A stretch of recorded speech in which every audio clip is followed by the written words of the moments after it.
Hello. Hey guys. Thank you for sticking around till the last talk of the day. I appreciate you all being here. I know it's been exhausting for a lot of you in the past 2 days. So I tried to release you earlier, so hopefully we won't be here too long. And this will be somewhat entertaining for you as well. My name is Fawzi. I'm a game designer. I've been in the games industry for 15 years. I've been in the games industry as a game designer. And I am the studio game design director at Berlin. I'm leading a team of over 14 designers at our studio. I'd like to tell you a little bit about myself first. I'm originally from Jordan. I worked in a bunch of companies over there as I started my career. I worked at games for like PC, Facebook, different genres. Among the most successful on Facebook was Happy Oasis, and I did a stint with Atlas, so I worked between Jordan and Thailand for a while, in which we brought in the Persona 3 franchise to the social networks with Persona 3 Social. From Jordan, I moved all the way to New Zealand, where I joined Gameloft. In Gameloft, I was part of the team that worked on one of the first big successes for the studio at the time, My Little Pony: Friendship is Magic. I also worked on Ice Age Adventures. I was the principal game designer at the studio at the time. And we worked on a bunch of other games, Littlest Pet Shop, Pastry Paradise. I worked with the guys in the Chengdu studio on Amazing Spider-Man 2, and I worked with the guys in Madrid on Minion Rush on smartphone devices. From New Zealand, I worked there for around 4 years. From there, I moved to Japan. And I worked in a company called Inish, which is an affiliate with Square Enix, Greek, Glue Mobile, and a bunch of other companies. There, I worked in Roppongi Tower. This picture of me with the team over there. I was the only person that's not Japanese in the entire company, so it was kind of a bit of a challenge. And I worked on a bunch of games you probably never heard of because they were all released in Japanese. I'll name them anyway. Sennin no Kyoshin, 12 Odins, Murakami, and Crouton, to name a few. You probably never heard of any of them. Really, Japanese only release. After some stint in Japan, I moved to Germany, where I'm now the design director at King, Activision Blizzard. You guys probably know the most for Candy Crush Saga. And yeah, this is a picture of Merkel trying to build the level in our Berlin office. Sorry about the low-res image. As part of my job as well, I do a lot of talks and conferences around the world in which I talk about game design. I like to go to game design schools and local communities to talk about game design in general, game design at King, and just have a conversation about it. It's one of the topics I'm very passionate about. And last month, I launched first textbook on game design in Arabic language. So it's now available for like 28 countries almost for them to maybe learn a little bit more about game design before having to learn a second language. Let me tell you a little bit about my company. So we're Activision Blizzard. And Activision Blizzard is the largest gaming company in the Western world. We have the #1 game franchise in the US on console. On PC, we have the #1 PC multiplayer RPG of all time. King is the #1 gaming publisher mobiles in the US. And we have MLG as the #1 televised video gaming league in the US as well when it comes to esports.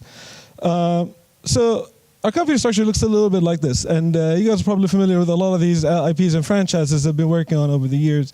But I want to focus a little bit more on King, right? So I'll tell you a little bit about the history of the company.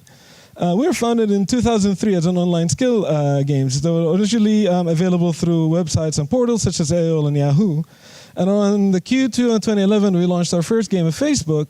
And following that, around the second half of the year 2012, we launched our first game of mobile, which has been our bread and butter since then. So we like to think that we make great games. We've developed over 200 fun titles, and our games can be played and enjoyed all over the world. We have over 285 million active users a month as of Q1 this year. And we've been part of Activision Blizzard since February 2016. And we're almost around 2,000-ish people around the world. We have offices in Stockholm, Barcelona, London, Malmö, Bucharest, Berlin, Seattle, San Francisco, and Tokyo. So we attack our mission as like we want to make every day more fun. And our vision is to make mobile games. We want to be the #1 mobile games company. These are some of our franchises. Some of them you guys are pretty familiar with, Candy Crush franchise being the biggest one of them, but we also have Pet Rescue, Farm Heroes franchise, and the Bubble Witch franchise as well. For Candy Crush, we have the aspiration to be the #1 legendary casual gaming franchise. This is like a goal we set ourselves, and we need to be ambitious kind of to get to that. So we started to think of the franchise in terms of like, what are the gaming franchises that we really aspire to? What are the things that inspire us as we're making games? And we started thinking of two major franchises, right? Some of it are from our friends over at Blizzard, is World of Warcraft, Warcraft, the franchise in general, and the Mario franchise. We're really big fans of those. And we started thinking about the timeline, right? Like, how did those guys grow their franchises to last like all these years, right? These are franchises that have been over 20 years, have been like near and dear to the hearts of gamers around the world, and they consider them to be legendary franchises. And we're like, how can we take our franchise there? And we looked at how, like in the first 5 years of a franchise launching, like we were pretty much like following the first step, like the first 3 iterations of our franchise coming out, those guys are going there. And then we noticed, like, as those franchises are going, like the franchise evolved into something so much greater to the thing that we know right now. We're still in our infancy, we're still in the first 5 years, and we'd like to imagine where our franchise will go there in the hearts and minds of gamers around the world. Because in terms of revenue, we're doing pretty okay, actually. So if we look at the all-time US sales, this is in billion US. This is the all-time US sales for these franchises up to 2017. And we're tracking not so far behind. So we like to keep our ambitions high, but we also like to work more on that.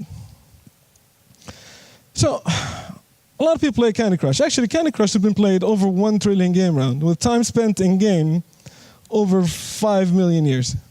That is roughly around the time when humans and apes diverged from a common ancestor. In bubble rates, we have 384,000 kilometers worth of bounces. That's roughly 24 times the space between Earth and the Moon.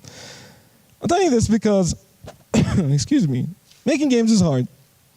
Making a great game is very hard, and we want to make successful great games. In order to inspire great game design, first we need to understand what game design a king is like. So we have a very high bar to hit, and this is what our players are expecting from us. So we develop a lot of prototypes and ideas. Anybody can come up with an idea, and once the idea hits the traction, we try to prototype that. And then we just bounce around between that until we find something that sticks, right? And once the team feels that they have a prototype that is solid enough, backed up by the senior creatives of the company, then we push that product over to development. If things struggle during development, then we go back. However, if things go well in development, then we move it forward to soft launch. And then we test out how this game works. And if that game doesn't work that much, then we go back again. And then once a game performs well during soft launch, following all of these steps and all these iterations, then we have a hard launch. Success. So we want to inspire value in game designers. We have a lot of creative people, super talented people working on projects. Many of them will never see the light of day. It's because they're constantly doing the iteration until they manage to create something that's truly inspirational, truly new, and very successful. So in order to do that, I'd like to explain more about what a game designer king is like. Excuse me. We have over 242 game designers at King. Those guys are like in a variety of our locations across the company. And they have a wide set of vocations. So 47% of those are game designers, 30% of those are level designers, 14% of those are game directors and above, 5% of those are narrative designers, and 4% of those game balancers or game economy designers, as they're known in some companies. And then we run sessions to kind of like to understand our game designs a little better. So we asked them, like, where did they come up with ideas? This is like our survey from 2017. So 12% they come up with ideas either in the bathroom or in bed. 13% come up with ideas while they were talking and walk around. And 14% they get up with ideas either through driving, commute, public transport, and something like that. So we're starting to form an idea of what a typical designer at King looks like, right? We also run a Harry Potter test to find out which among all the crafts at King, actually, to find out which house they belong to. And it turns out that the game designers belong to Ravenclaw, which makes sense because they're nerds. And if you think about it, like all the other crafts and their houses, it kind of makes sense, doesn't it? So this is a typical game designer at King, right? Then we started to ask them questions. So like a lot of them on average play around 10 plus hours a week of games. These are the games that we're playing on mobile at the time. These are games that we're playing on console at the time. And if we were not making games, we would be writing or making movies. And these are some of the shows that we watched growing up. And the superpowers that we most wanted is either flight and teleportation.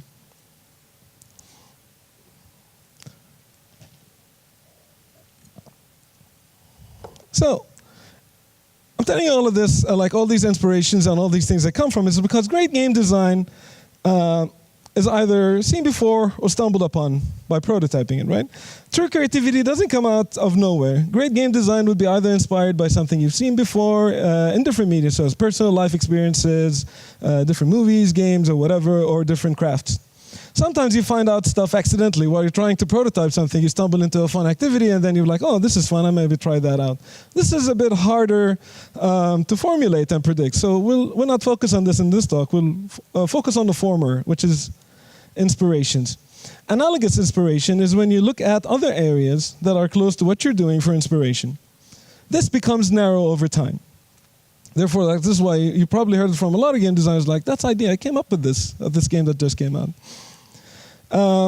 What we want to try to do is that we want to have the creativity to be quite expanded by looking at other fields. Try something different, step out of your comfort zone to try to inspire your creativity. Jonathan Nolan and his wife Lisa Joy, they didn't really play video games, but Nolan accidentally came across an interview with Ken Levine from the BioShock fame, right? And he was saying that the NPCs in their games, they had hopes and dreams, and they had constantly interacted with each other, even when the player wasn't around. This inspired Nolan to look at other video games. So he started looking at BioShock, Red Dead Redemption, GTA, and similar games. I looked at how the NPCs behave around the game, and this inspired him to write Westworld. Termites in Zimbabwe, they build gigantic mounds, inside of which they farm fungus that is their primary source of food. The fungus must be kept at exactly 87 degrees Fahrenheit. The termites achieve this remarkable feat by constantly opening and closing a series of heating and cooling vents throughout the mound throughout the course of the day, keeping the mound passively cooled. A Zimbabwe architect looked at this documentary, and this inspired him to build a building called the Eastgate Center in in Zimbabwe. This is no conventional air conditioning or heating. Yes, it stays regulated throughout the year, dramatically using less energy, and uses around 10% of the energy needed by similarly conventionally cooled buildings. So, to learn about the creative process, we tried to get our game designers to look at other fields and experience other creative processes differently. This is not a scene from Breaking Bad, and this is not us cooking meth. This is us learning the process of graffiti. It's important how to see how other creative outlets are creating immersive experiences in order for us to look at new things, find new true inspiration. One thing that we do around the studios, this is something that also originated from the Berlin studio. We have something we call the open mic. Every Tuesday, every designer in the studio has to do a presentation about anything. It's a 25 to 20-minute presentation about anything that they're interested in, with a 5 to 10-minute discussion afterwards to the whole studio. At first, game designers just resorted to making presentation about game design stuff, right? So like mechanics, how people perceive information, really theoretical game design stuff that they look and read. But as the presentation kept on going throughout the course of the year, people started showing other things that interest them, information that you would not have probably come across unless somebody discussed it with you, like J-pop business model, or making electronic music, or the secrets of Indian cooking. We constantly get our designers to ask each other about something new that they have discovered recently or learned, and then they take note to learn more about that. And we get a lot of great ideas and mechanics through these live events. For example, when they're sleeping, the sea otters, they tie themselves so that they don't float away, right? And they hold each other's hands to kind of keep anchored as they form a sort of a raft, basically.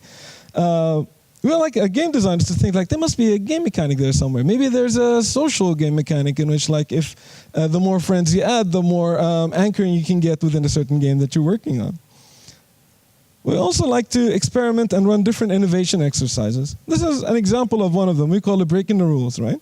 So we love to break the rules of King, and this is one of the examples of how we run. So we think of a situation or a certain topic, and then you write down the general rules of a mechanic of a situation. So let's say we're talking about a restaurant, right? So if you write down the general things that you'd expect from a restaurant, then you go like, a restaurant must have food, a restaurant must have a chef, and a restaurant must have a menu. So we break those rules and we go like, all right, let's try this. How about if the restaurant does not have food, the restaurant does not have a chef, and the restaurant does not have a menu? right? We present this problem to the designers and we try to come up with a solution to this. So if we flip those rules and we try to think of a creative way to make this work, if the restaurant does not have food, then maybe the customers will bring the food and the chef creates a dish. If the restaurant does not have a chef, then maybe the customers cook the food themselves on a grill in the middle of the table. If the restaurant does not have a menu, then maybe the chef just cooks farm to table, a la carte. If you apply that to video games, let's say we want to break the rules of match 3. Tiles can only move one space. Tiles must be of the same type to match. And when tiles are removed, new tiles automatically fall in place. So let's break these rules, right? So players can move a tile more than one space. Therefore, a tile can be moved anywhere on the board to make a match. Players do not move tile. One solution to that could be matching tiles are selected anywhere on the board and are removed like mahjong. And tiles are not the same type. Then maybe the tiles need to have a relation. Like, for example, match the chef with a knife with a pig to make bacon. So, and this one is interesting. We actually ended up prototyping it in the game as well. When tiles are removed, new tiles do not automatically fall in. Well, how about when you remove those tiles, they meld into forming a new tile? And this was one of the major game mechanics that we prototyped in some of our games and ended up releasing in Legend of Soulguard a couple of months ago. Second exercise we run is design within boundaries, or boxes, right? If you ask anybody if you ask a group of creative people to design a car, chances are you'll come up with something like this. But if you add to the constraints that you want to design a car that makes your day life a little bit easier, then you start to come up with some creative solutions. Like, you hit the bumper to open the back seat if you're carrying a lot of stuff. Designers love to solve problems. And in order to inspire, you need to ask the right questions. Another thing we do sometimes is like, within Design Without Boundaries, like twisting the game. How about they bring you a board game of sort, one of the most famous ones, for example, Monopoly, Risk, Ticket to Ride, and then you need to use the same game pieces to create an entirely new gameplay experience. One of the things that we do as well is that every designer is entitled to a free game every month, as well as 10 euros every month to spend on game purchases. We encourage designers to buy games using this money that they don't usually buy. To buy games that are critically acclaimed to be bad, per se. Because these are games that you will not really look at and you want to learn what went wrong and how you can avoid it in the future. We encourage people to buy the iTunes card and spend in in-app purchases because we want them to know how their experience was after spending. Was it enhanced or was the game experience for them worse and why? And then we cumulate a conversation around this at the end of it. So why is this important? Because focusing and encouraging analogous inspiration, it broadens your inspiration. Companies will often say that you need new ideas, therefore we need to get new hires that will get those new ideas because our ideas has gone stale with the stuff that we have.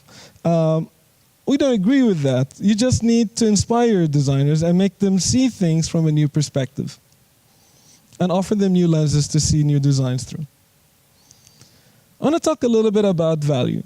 This is an event that we carry around King. It's called Kingful Market. This is an event in which we bring in 2,000 plus Kingsters from around the company all together into one location. The aim here is to share innovative ideas, discuss best practices, meet colleagues, and take part in workshops, and, of course, have fun. We have a special day, so the Kingful Market usually takes place over 2 days once a year. The second day is a day for the crafts. This is where we get the 200 plus game designers to meet and share experiences. During those days, we try to get a lot of things that gets our designers inspired. We have lots of internal presentations. Teams share what their thoughts are about the products that we're working on and the services that we're currently learning. They talk about their experiences and their learnings. They are from the teams to the teams. We also bring in external speakers from different other crafts and other companies to talk to our designers and discuss their creative process as well. It's worth mentioning that since we also like to encourage the designers to look at other creative processes, this year's external speakers were from Lego, for example. And they were telling us about their creative process, how they come up with new designs. Last year we did something that we called Master Designer, which is inspired by Master Chef. The idea is that we place designers in random teams and we give them 2 mechanics, which are ingredients, and ask them to make a game from that. And we have judges dressed as Gordon Ramsay. This is a CCO of the company, by the way, in a wig. The idea is that we want to feel valued. You want to share stories and learnings. You want to feel inspired, and you want to have fun. The challenge is that now, how do we bring the craft together and ride off King Fu Market? This is an event that only happens once a year. And we want to build on the community feel that we established during King Fu Market to last throughout the course of the year. The major pillars that we established is that there has to be transparency, so we need to be able to feel safe and comfortable to bring out the problems that you face as a team and we solve together as a craft. And we broaden our sense of community, so we strengthen the feeling of community, so you're not just a designer in a team or a studio, that you are a designer at King. So we come up with the idea of game design festivals. Since it only happens once a year, we want to capture that amazing feeling of you working within a larger craft that you're a King designer that I discussed earlier. So in the design festivals, these things happen bi-monthly. They build on the community feel that we have at King Fu Market. It provides focus on what we do, and as a result, allow the community to see results. Every time we run these events, that we choose a theme that provides focus. And then we roll out training to all the studios across the company that is following that theme. And then we run a design challenge of a competition over a certain topic with the winning designs making it into the final game product. We do craft projects in which they work together to achieve a result. And we do recognition in which we highlight new designers, new hires on 10 years, like somebody have been 2, 3, 10 years at the company.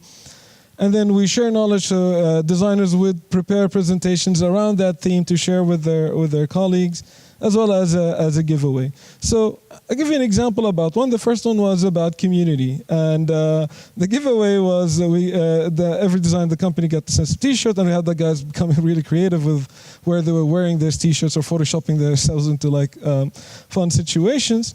We roll out training about giving and receiving feedback across the company so that people feel that they got the right talent in order to be able to receive feedback and give others the feedback. We run a design challenge in which the studios compete to win Bones, the picture which is the trophy pictured in the presentation on the left. This is kind of inspired by Eurovision, and basically we have all the locations going on teleconference in which they'll be going through their pitches and their votes be tallied throughout the events. It brings the designers together. That's what we do for our employees.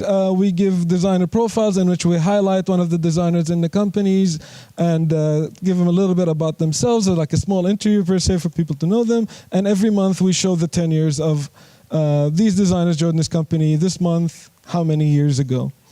This is to broaden our communities through new hires and welcoming the new hires to the community. We also send constant reminders that you are part of something special.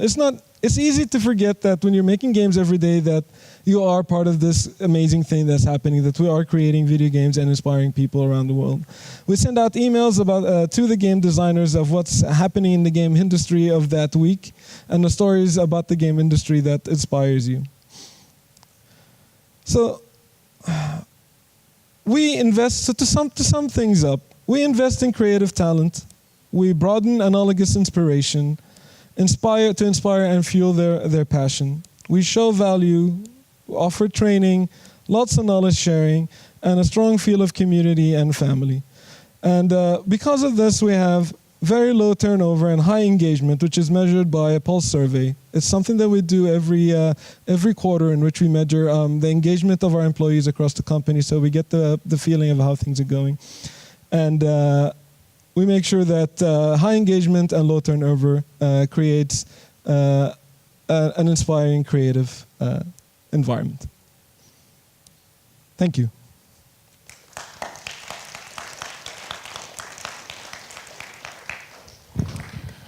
So you know the rules. Raise a hand if you have a question. Yes?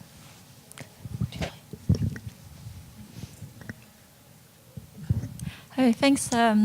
It's amazing the events you have for a designer. I think it's really cool. So the question more is the execution part. Who is owning in the organization or locally in the studios that part, because it takes some time, some budget, some coordination, and so on. Who owns the product? So like the coordinating, making these events happen. You know, the routine. Those events. Yeah. So this is myself and the other studio design directors across the locations, as well as central design headed by our VP of design. So our team of design leadership basically coordinate. We meet weekly. And we have a quarterly offsite in which we all get together. We're like, this is the problems I'm facing in Berlin. I present them to the design director in Stockholm.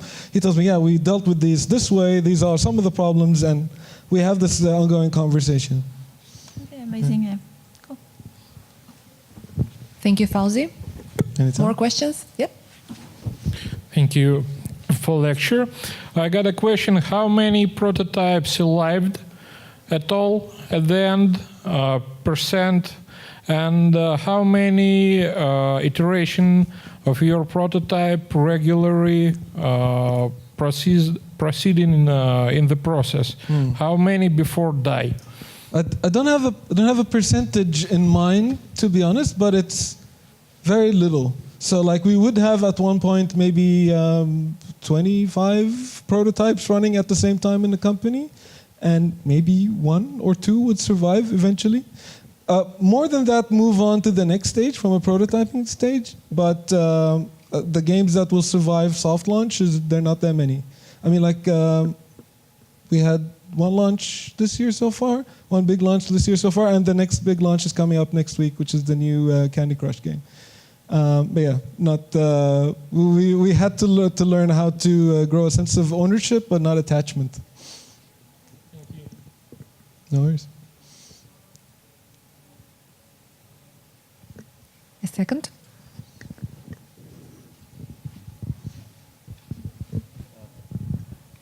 As I understood, you have about 100 game designers. Almost 240. Without level designers, without producers. Yeah, exactly. Yes. So 46%, so it's about 105 project. So you have 20 game designers on one project.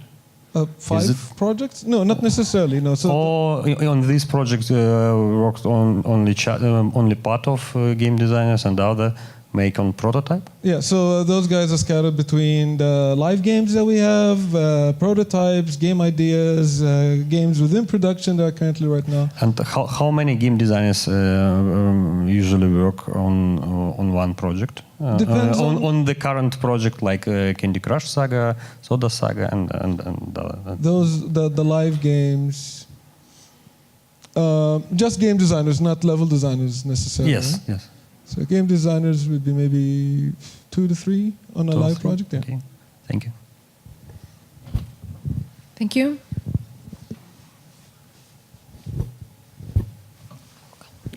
Really quick question.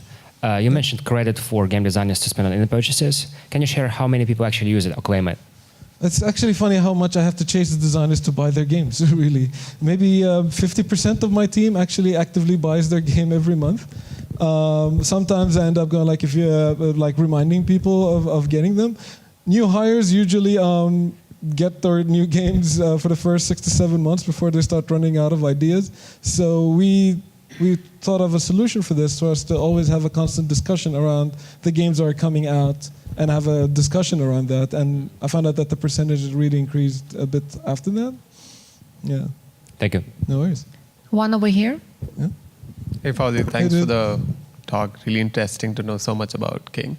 So my question is around how do you park time for this? Because you also have to deliver on your business goals with your team. But how do you justify? Is it something like a data point that you use? We've done this, and hence this contributed to this. Because it looks like everything is qualitative and not necessarily, you can't quantify this in numbers. How do you justify for this? Because if other studios have to do this, how do they go about doing all of this? What activities do you mention? All of it? Yeah, at starting point, you can use one example of how did you justify that. So a lot of the activities, they're already pre-planned, and all the producers in the company and heads of studios are on board, so they'll be able to schedule accordingly. So the open mics, for example, is 25 minutes for every other week, right? So it's not that big of an ask, right? The design festival happens every 2 months, so it's not an ongoing thing happening all the time. The King Fall Market happens once a year. So it's about finding out the right distribution of those events so that they're not disruptive. And also, we found out that if they were too frequent, then some of the guys might become, oh, is this again happening? I have my work to focus on. So we needed to have the right balance between this remaining new and inspiring, and at the same time not overbearing on the projects. One way that we could get this, instead of like opinions, because everybody has an opinion that is very situational, we run surveys. So like we try out a design initiative. We try it out for a couple of times. Then we send out surveys for everybody involved. We get the data. We try it out again. We get another data, and we iterate. It's the same way we make games as well. We have a very good hunch, and we back it up with good science. So we try to do the same with our initiatives as well. Awesome. Thank you. Guys, more questions? Yep. Hi. Hello. Thank you for the good talk. How do you decide which projects get killed before going to soft launch? Before going to soft launch, so during development? Yeah, this kind of on the early phase. So not idea, prototyping, during development specifically. There's multiple stages, right? Yeah, well, I'm interested in because I hear that you got a lot of ideas, most of them get killed, and then that doesn't depress people, but they start again. So I'm interested, how do you manage to do that? There's a bunch of things. So it depends on the stage, right? So if we're on an idea and somebody came up with a really cool idea, but it needs a team of 80 people to work on that, and we don't have the capacity, then that's a simple decision to make. It'll be like, we're not necessarily killing it. We're parking this until we find the capacity to do it. If we do have the capacity and we move it on, and the teams are working on something, we set the expectation of what we want the games to perform as, right? And I mentioned that in the beginning of what's our expectation of a great game. So basically tell the team, it'll be like, this is what we're expecting for you of a King game when it launches. And then we leave it to the team to decide. Do you strongly believe that this is the game that will make that dent? If the team is behind it, then we as a leadership team are behind the team. And this is why we want to get as little micromanagement as possible when it comes to this, because this is where we get the truly original ideas. It's from passionate people really working on something they love. And we want to empower them, not tell them no, yes, no, yes. So we don't necessarily have a committee that will tell the teams what or what not to do. We have a committee of senior creatives that will tell the designers what they think about the project, and that's feedback. They can do what they want with that feedback, really. But at the end of the day, if the team decides that they want to move with this project, they need to be feeling strongly about it. And most of the time, the decisions make the teams like, this is a cool mechanic, but we're not seeing it making the impact that we want. Therefore, we want to invest in something else. So it's mostly around availability, team backing, and potential of the project. It's bottom up, not top down. Thank you. Anyone for any more? All right. We will download and install the Candy Crush right after. Please. Thank you so much for an amazing conversation, everybody, and Fawzi for your inspiring presentation. Thank you. Thank you.